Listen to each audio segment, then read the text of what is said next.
excited. That was good. That was good. proper excited. It's your boy. It's your girl. I'm sorry. I'm sorry. So, as you know, guys, Sold Out has been postponed. Yeah. So, that's why we're doing this. We're doing this so you guys are encouraged, can have a laugh. You can have a little bit of Sold Out at home. Yeah, just a dab, you know what I mean? Like, just a little bit. You don't know why we're wearing all these capes yet, but you will. It will all make sense. You will. But you know, because like during Sold Out, we were going to have a Disney night, weren't we? So we've got to get like a little bit like in theme, you know. So it's a little bit in character with the Disney. Red for the blood. I've got pink for Blossom. Yeah, that's very spiritual. Can I just explain to the youth, right? Go on then. I don't know if you're too young for Powerpuff Girls, but like are. this is Bubbles, the blue one. Then you got Blossom, the pink one, and Buttercup, the green one, right? So just, you know, I'm not really a pinky girl, but Blossom's central, so I needed to go for the pink cape to go I'm not a pinky girl wearing pink. You're not listening. I'm not a pinky girl, but Blossom is central, so I needed a pink cape. Pigs are flying. No way. Oh, Get out of here! wow. Get out of here! Wow. Stop it! Stop it! Well, to be fair to you, she's not a pink kind of girl. But you are wearing pink, so... Yeah, and I've just explained why I'm wearing So you gotta acknowledge that there is some girl in you. Really? I'm just saying. No way, thank you so much for that revelation. I'm just saying. Thank you so much. Just saying, you can't be a boy, alright? You're a girl, so... Man, I have to change my whole idea of who I am. Anyway. So today, we have a lot, actually. It's Wednesday, isn't it? It's Wednesday. It is Wednesday. It is Wednesday today. It's Wednesday. We have a little chat from Lara. We do. Lala Bear. My Lala Bear. Only the best. Only the greatest. I don't think there's any woman in this world that makes me smile. Just deep. It's deep. You know?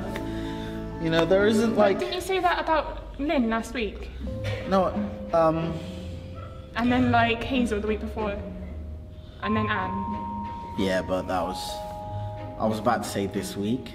Right. You didn't let me finish. You corrected it. You know, sometimes you just butt in, and I don't like that. I don't think you know that. I'm sorry. But sometimes just let me finish. Okay. From now Lala on, Bear, I swear what she's saying is really... Don't pay that any mind. She's just doing...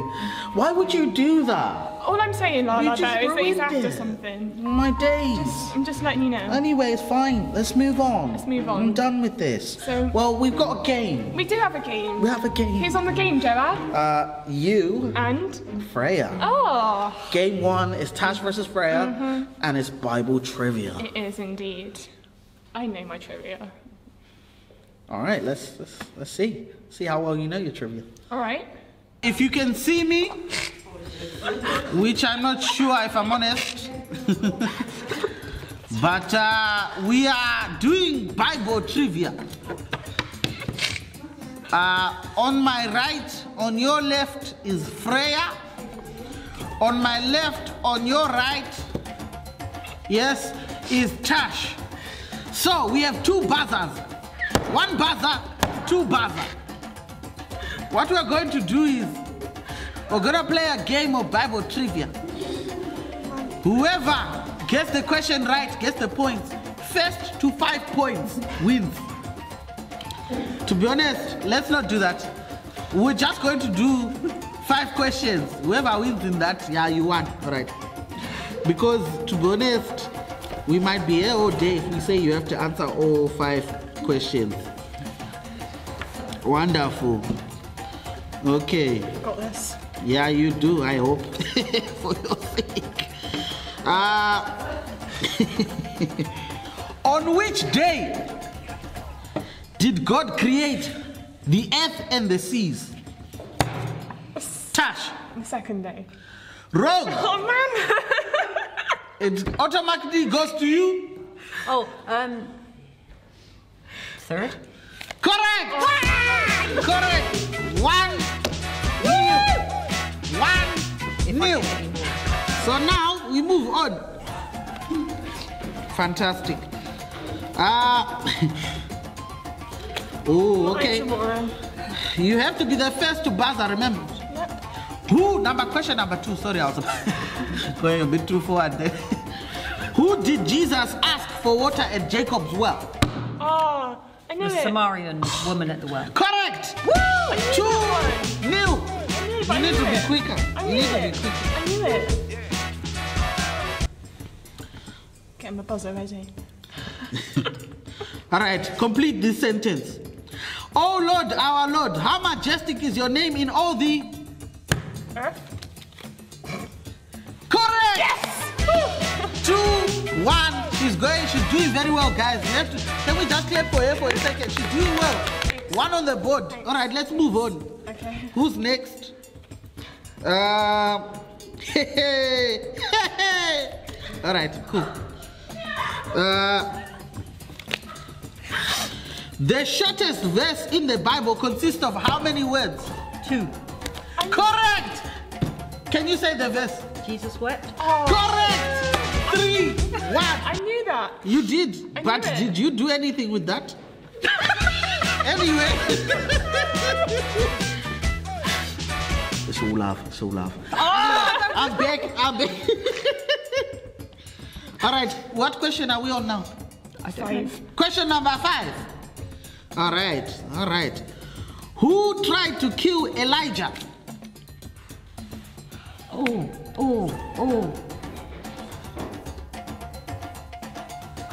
It's gonna be a long night. Jezebel. Yes. Yes. Correct. 3-2. Question number 6. Who was the first person to see Jesus resurrected? Mary. Of Magdalene. Correct! And we're tied! Seeing as we only do 7 questions, this is the tiebreaker. Whoever gets this wins. Okay? So ladies, I need you to be on your A game. Not the B game, just the A game. All right, can you do that for me, please? Oh, fantastic. Peter was in his boat on which sea when Jesus called him to be a disciple? Lake Galilee. We have a winner! And we all just clapped in the studio. It's okay. You know, next time, just hit the buzzer without fail. And then even if you don't know the question, just hit the buzzer quick. And then if you know, if then you fail, you fail. Do you know what I mean? Thank you guys. This has been Bible Trivia for this day. We know you want to get sold out, but this is all we can do at the moment. But we love you guys. In all honesty, I'm just so fulfilled, so filled with love, so filled with joy for you guys. I miss you all. You know, can we all do this to the guys? We love you. Love you guys, miss you. Over and out, as Lynn would say. So you lost. I don't see it as a loss. So what do you see it as? I see it as allowing Freya to win so that it ups her morale, you know. You know, sometimes you've got to lay your life down for your brother and sister. So Wow! I was just doing Freya a favour, you know. Why are you working at the church? You should be a salesman. Oh, no, thanks. I mean, geez, Louise. Wow, okay. So you lost No. to sacrifice yourself Yes. for your... Okay. So you okay, acknowledge you lost. Okay, To help fantastic. Freya. Let's move on. To help That's all Freya. I needed to know. To help Freya. Now we have... To Right? help Freya. Yeah, all right. Yeah. That's, Can you just acknowledge that? I mean, that's like trimmings. Do you know what I mean? Do you know what I mean? It's trimmings. It's like on a contract, small print. You know? Not a big I deal. still did it for Freya. Yeah, well, Freya might have an objection to that. Freya, if you're watching this, please put in the comments, do you really think that she just didn't, you know, she just did this for you? I did, Freya. I mean, I'm just saying. I did. Remember? I did. Come on, mate. I did. Come on, mate. You know, you got to lay down that pride. I'm working on it. Okay. Okay. All right. Cool. Moving on. We have a testimony. We do. From yours truly. I mean, if you've not got a drink, just go and get a drink right now. You know, it might be here a while. Oh, it's like that? Actually, I'm thinking I'm a bit thirsty. I'm just going to go get one. Seriously? Oh, yeah, roll the tape. Hi guys, so I'm gonna share a testimony. My testimony this time that I'm sharing is one of, I guess, explaining when we are the ones who've done something very silly, or at least not done our due diligence, and then in the end God bails us out. So it started off with, I got a new car. And then I was like, yeah, I like my car. I love my car. And I was like, yeah, balling. What, woo, woo. And I was excited, had a new sound system. You know, everything was just nice. It was like my kind of thing. And then, obviously, I went to see some family in Yorkshire. So I drove to Yorkshire with the car.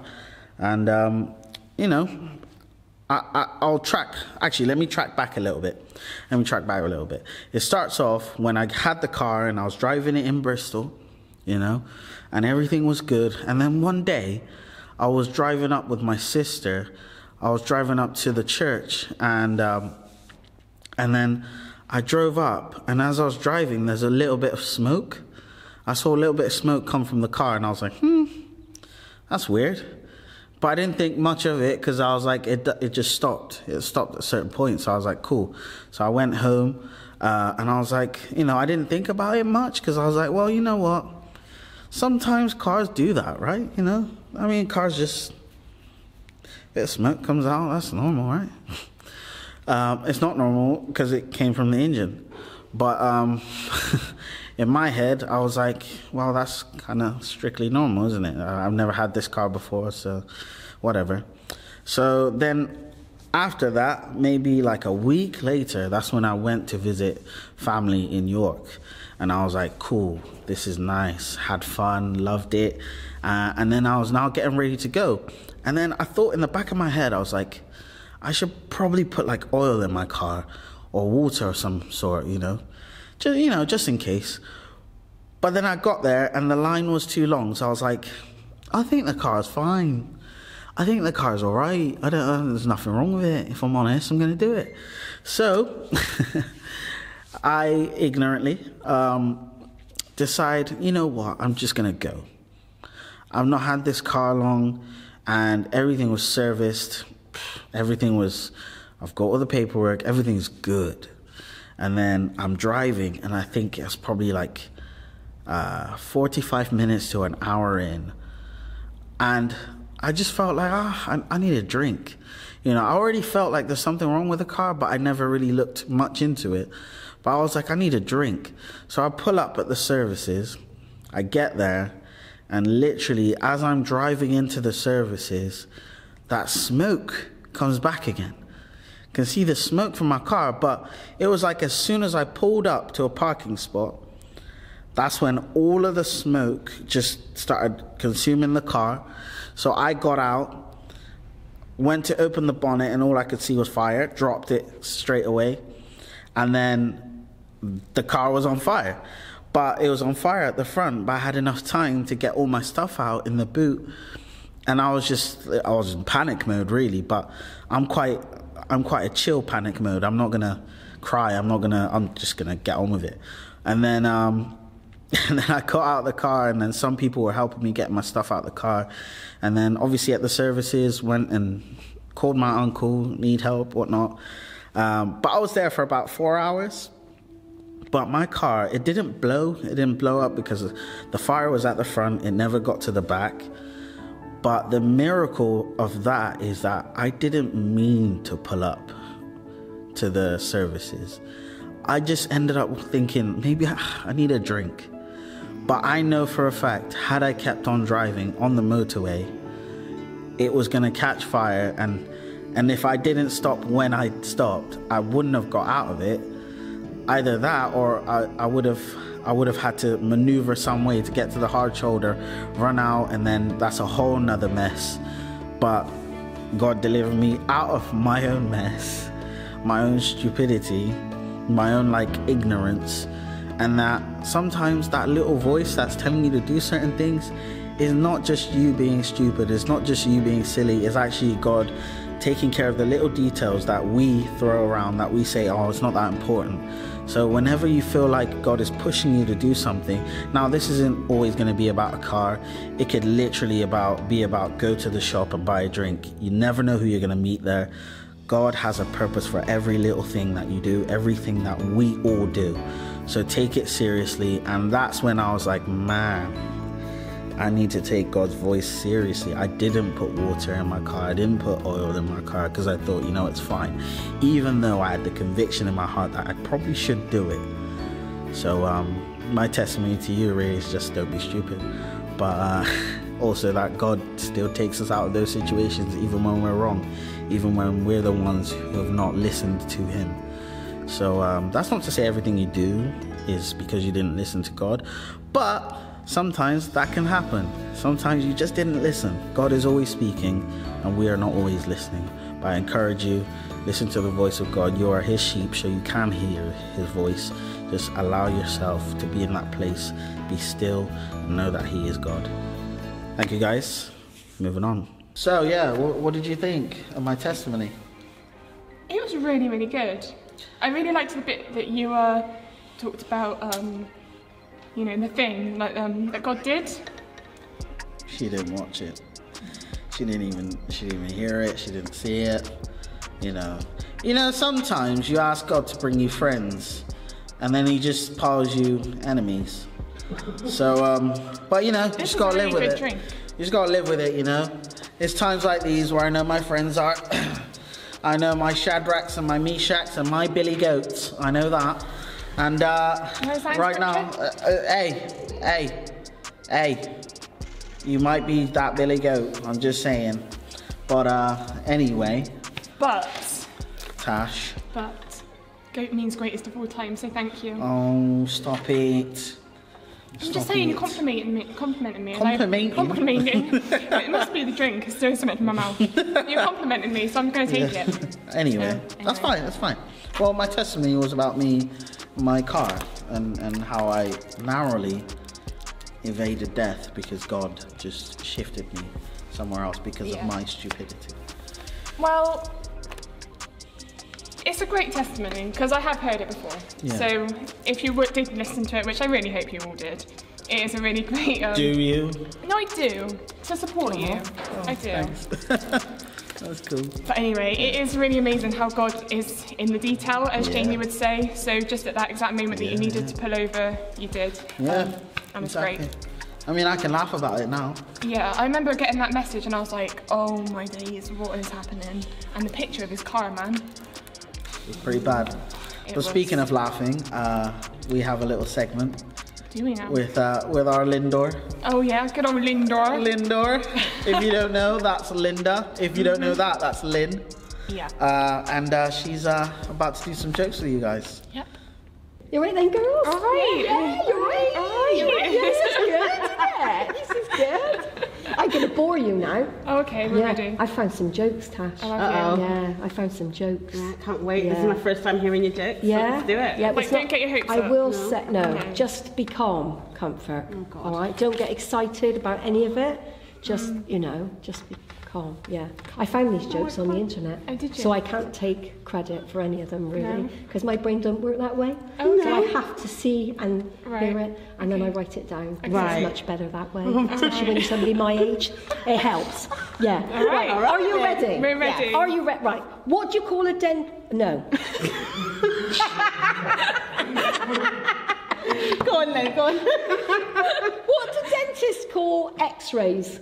I don't know. Toothpicks. I thought that was a good one. All right. What is the flea's favourite way to travel? I don't know. No. Sure. Sure. Hitchhiking. Oh my God. Oh my God. What do you call a bear with no ears? What? I don't know. Come on, Tash. I'm trying to think. A bear with no ears. Bear with no ears. What do you call a bear with no ears? B. B. Oh my God. I mean, you were close. Right. Oh man. That was funny. So now we have a talk. We do. Laura's gonna have La a La chat Bear. with you guys. La La Bear. Now, I have heard this one, and it is really, really good. So, if you're at home, which you should be, and Yeah. you should be watching us, get your Bibles and your notepads and take some notes. Let us know what you got from it.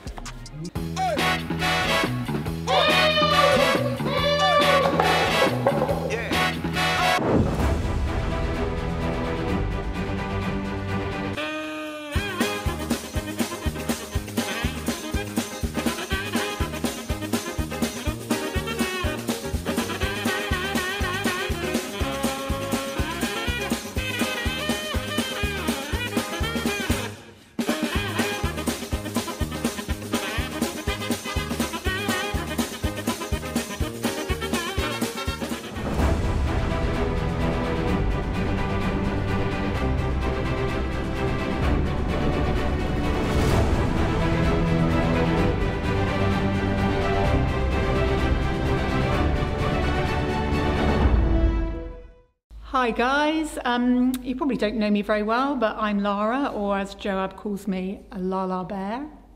Yeah, I'm doing your 5-minute preach today, so lucky you. I know your theme for this Sold Out is Disney, and you probably think, oh, what's an old codger like her know about Disney? And we're specifically talking about superheroes today, so I'm actually quite a big fan of Marvel. I don't know what you prefer, DC or Marvel. I know Marvel's the one that's on Disney, but I'm definitely a Marvel fan, not keen on DC.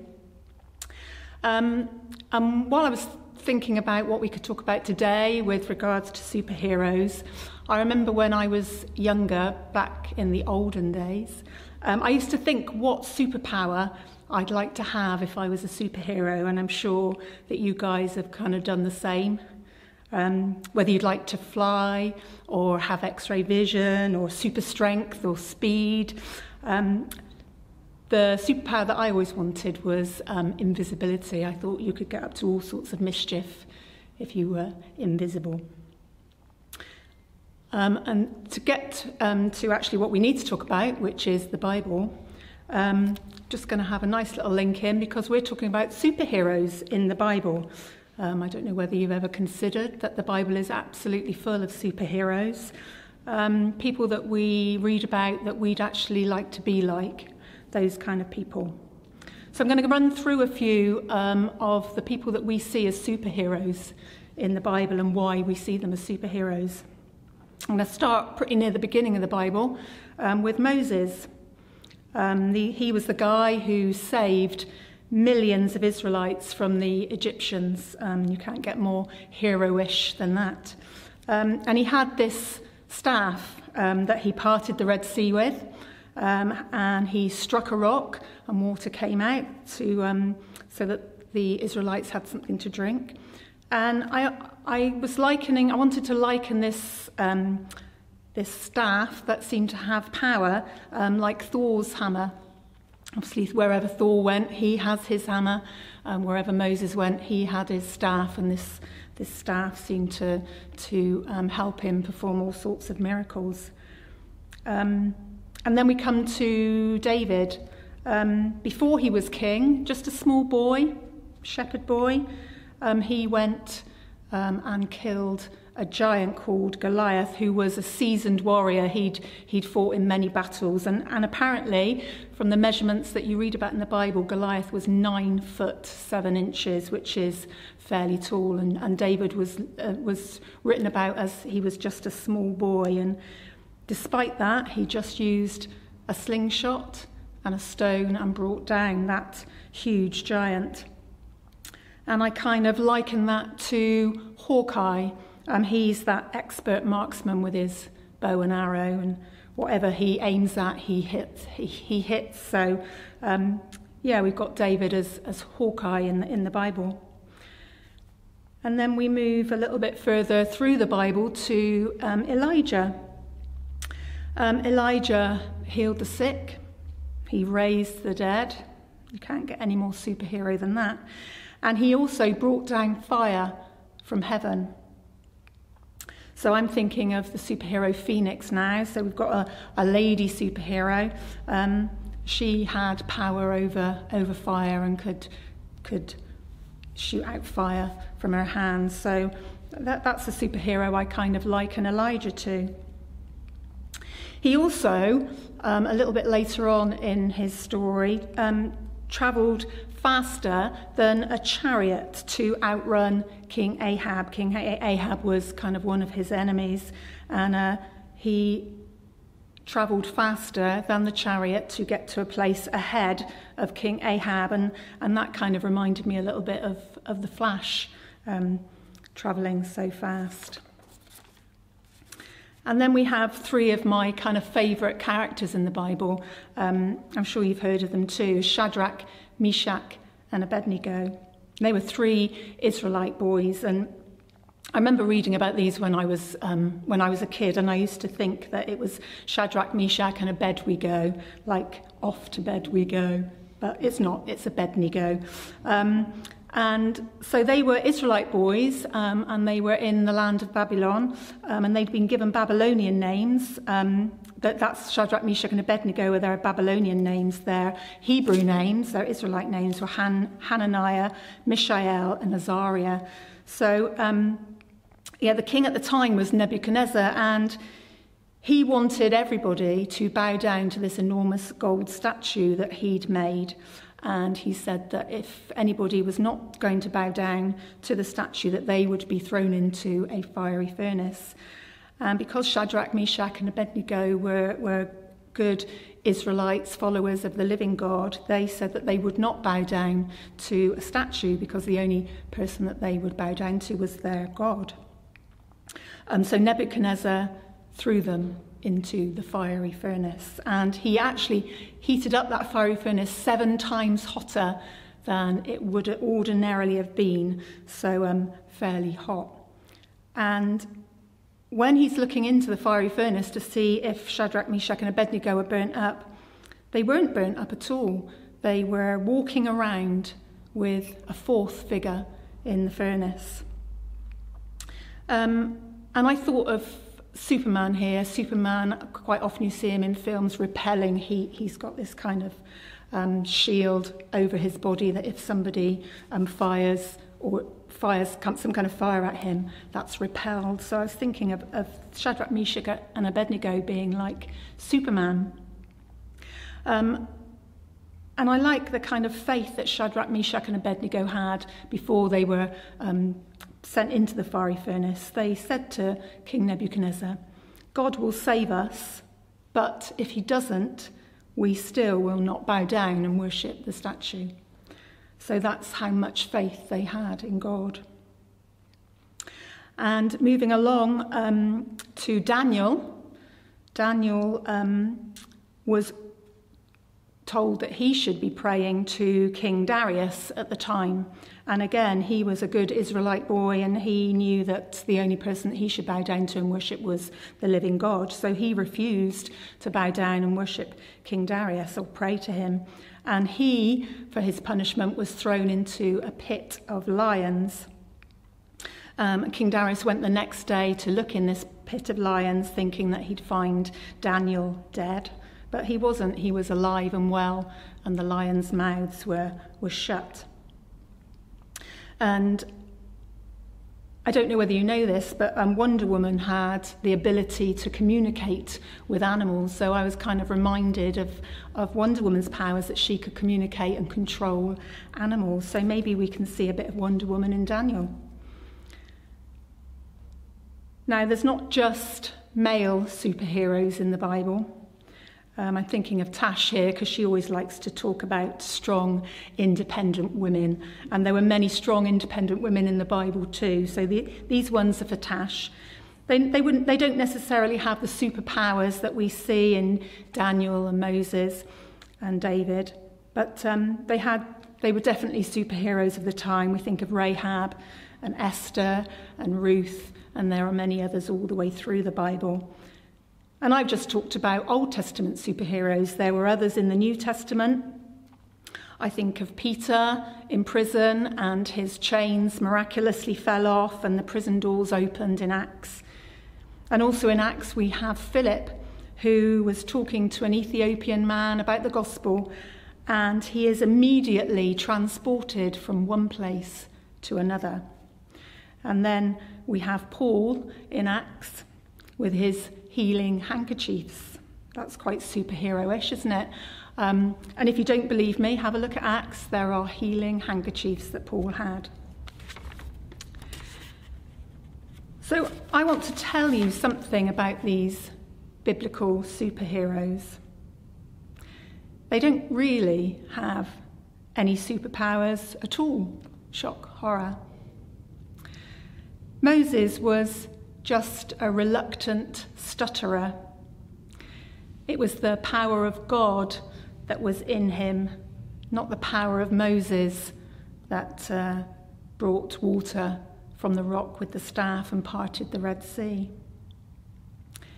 David, the shepherd boy, so small against Goliath, that huge giant. The courage that he had came because of his faith in God. He actually says before he fights Goliath, "This day the Lord will deliver you into my hands. The battle is God's." Elijah, I don't know whether you knew this, ran a school. He was a teacher. And it was the Spirit of the Lord that was with him, giving him his power. For Shadrach, Meshach, and Abednego, the conviction of their faith lay in the living God. And the fourth person, or the fourth figure that was in that fiery furnace, they said was like the Son of God. And who do we know as the Son of God but Jesus himself? So it was not their own power that kept that heat away from them, but the power of God himself. Daniel attributes his being kept safe from the lions because he was blameless before God. He was loyal and faithful to God in not praying to anybody else other than the living God, and because of that, God kept the lions' mouths shut. So what we learn from this is that God, throughout the Bible, just used normal people to do extraordinary things. They weren't superheroes at all in the sense that we know superheroes with powers. The power that was within them was God's power, not their own. And this power was often with them, more often than not with them, because of their faith in the living God. So what does this mean for us then now? I don't think we should wish for our own powers of invisibility or speed or strength. Any one of us can be superheroes for God. We need to have faith in him. We need to walk with him. And we need to allow his power and his spirit to move within us. Go be a superhero for God. Thanks for watching, guys. So this was sold out online, pre-sold out online, day one. We'll be back tomorrow for day 2 for another amazing episode of testimony, chats, jokes, and Many more. 6 p.m. Don't miss it. Both opposite or? Oh yeah.